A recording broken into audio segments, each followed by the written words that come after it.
Today on Drawbli, Abby is drawing my AirPods 12 times in a row. Oh my god. Click that subscribe button if you're new around here. And comment below with ideas of what we can do to improve as artists. And share your art online using the hashtag Drawbli. Share it. Do it. We'd love to see what you're drawing, if it's AirPod cases or not.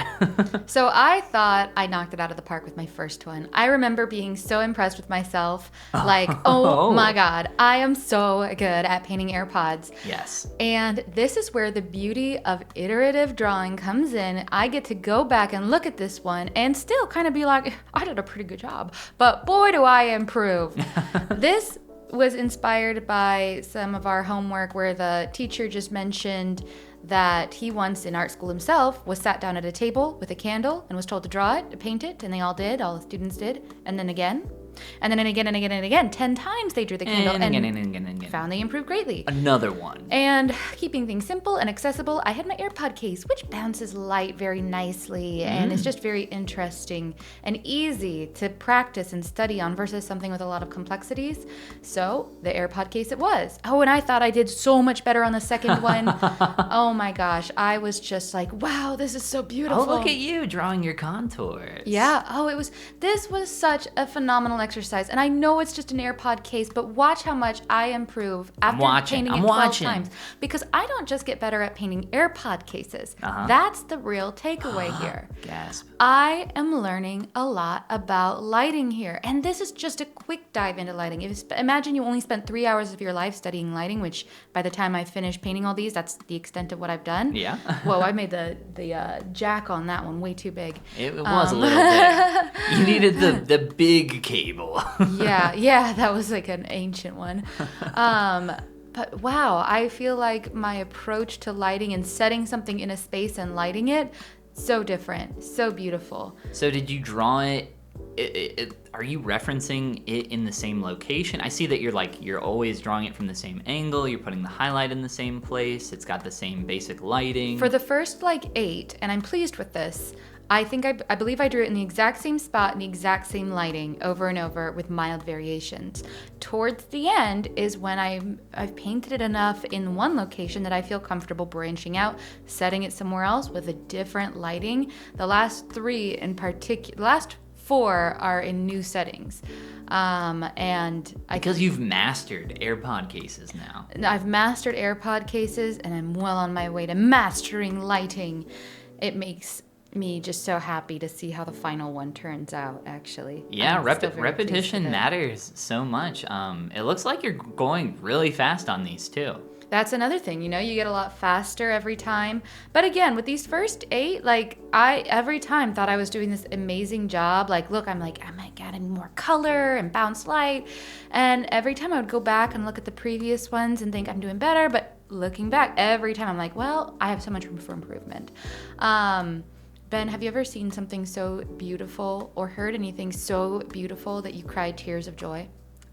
Yes, and that was this AirPod painting exercise.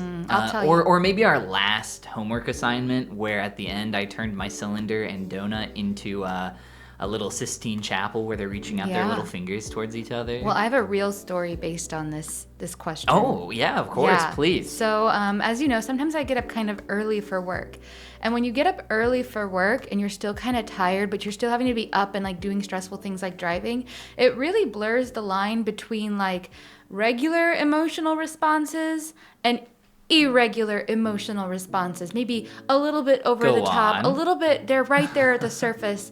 And as you know, I recently rediscovered a favorite song from my childhood. You did? I did. Memory from Cats, the musical. Oh my god. Oh my gosh. There was a night where Abby had this song on repeat for I don't know how many times. And then here's the thing. I got up in the morning and it was early and I was just feeling tired and I was driving across the bridge into Cincinnati and the sun was rising over the water as it does and it was beautiful and I was playing Memory for the 3rd time in a row. Okay. And I was just sobbing tears of joy. It's so beautiful. Oh my and the way God. she sings is so pretty. And oh my gosh. And I was just like, oh my goodness. So yeah, I have cried tears of joy over the sheer beauty of a thing. And granted, I was a little sleep deprived, but This is fair. All right, this one I painted. I haven't cried in 20 years. I believe it. This one I painted in, I believe, the kitchen at our house. The kitchen at our house? Our house. What? Yes. So the lighting here finally shifts and starts to become different. Oh, so this isn't a different... so you've moved locations. But You're in a second location, as they call it. Oh, that's like a kidnapping reference. But how you don't ever want to go to a second The angle location. looks the same. You're still drawing it? Yeah, I think this is that one anyway. Yeah, I think it is. I very intentionally chose to keep the I'm same liking the colors so angle. far. I also loved adding colors. You'll notice liking the earlier iteration. I did like a pinkish one too. Yeah, that was cool. But no, I thought it was fun. And our kitchen has a lot more light points than where I was previously drawing. So It does. There's like our kitchen. I love our kitchen and how open and bright it is. There's a lot of like set canister lights in the ceiling. I don't know if that's exactly what those are called, but suffice to say, there were a lot more like highlight points on this. Very cool. Yeah, Wow. edge is still a little sloppy. That's all right. That's all right. Yeah, that's okay. But it's okay, so that's fine. Abby, what was like your biggest takeaway from this, or some of your biggest like learning experiences? Yeah, so the biggest thing was the power of painting something so simple and how much more I stand to learn from that than by constantly tackling complex objects. Huh. That's almost like a thing that I've told all of my students a million times. Yeah. And it's so simple. This one was the first one that I did that like I was like, oh my gosh, I'm in a whole new lighting area. I had this on the windowsill in our bedroom, and it's just sitting just outside of a pool of light. So the light is bouncing up onto that corner. Oh, okay. So it's got There's some, the light. it's like underlit. Yes, exactly. That's cool. So Wow. to the right is kind of a suggestion of the window itself, a bit of the window yeah. frame, and then Wow. there's the light bouncing off the Very sill. nice. That's really cool. I like that a Yes. lot. Switching it up, throwing all those AirPod cases all over the place. Yes. Speaking of, you need some new AirPods. They are cracked in half. My one of them is, and it still plays sound, but it doesn't know if it's in my ear or not. It uses my other AirPod as a seeing ear AirPod, hearing ear AirPod. I don't know what to call it, but it only plays hearing music aid. if I have the other one in. Because I think I set my water glass on it one night when I had it out of my ear on the Oh, and nightstand. it cracked it. Yeah, I probably had Aw. put some stressors on it already. Very sad. Yeah.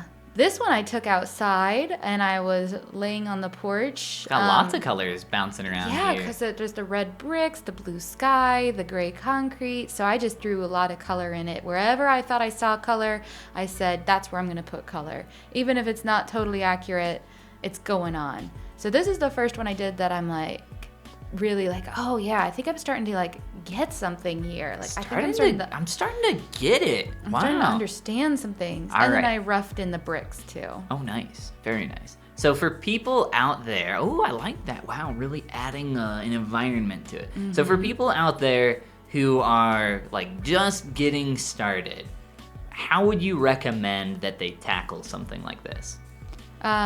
I see nothing wrong with how I did it.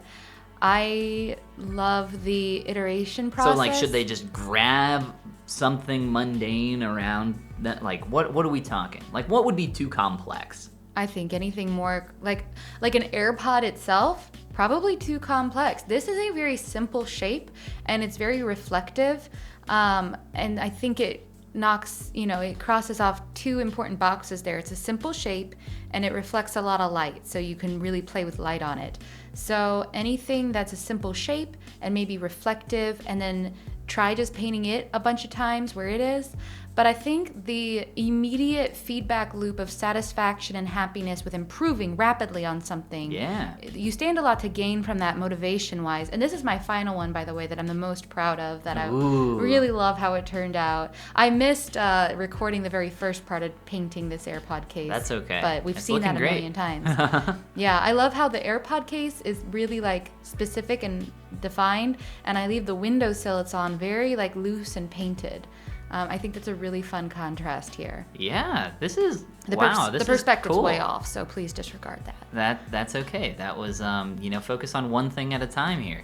And that is super cool, seeing all of those at the same time. Yeah. So you went from painting them all at the exact same angle, same lighting, everything, and then you slowly started to iterate on that. I actually think that's probably the smarter way to go about it, to make sure that you're like really nailing it down for those beginner stages. One thing I always see is that, I'm a victim of this too, is that, I try something once and I'm like, okay, I did it. Now what's next? And it's like, no, go back and hit that again. Yeah. You tapped the nail with the hammer, but you need to hit it a few more times before you get it flush. Absolutely. So I think that this is a really awesome exercise, and it's something that I definitely want to try in the future here. I'd be excited for you to try it. I mean, simple shape, reflective. It was a surprisingly powerful exercise based on an impulsive whim. Ooh, watch out. So this is what happens when you draw your AirPod case 12 times in a row. Look out. And if you want to see us draw more AirPod cases, God forbid, click that subscribe button. And comment below with ideas of what we can do to improve as artists. And of course, share your artwork. Share your AirPod cases online, preferably Instagram, with the hashtag Drawbli. Yes, and this is the part where we say Goomba. Goodbye. Wow, if you ever draw another AirPod case in your life, it's gonna be a masterpiece. Oh my gosh, I know. I actually just want to draw those forever now. That can be my whole niche. My one thing. Really corner the market on AirPod cases. I bet I'll sell a handful of them. A handful.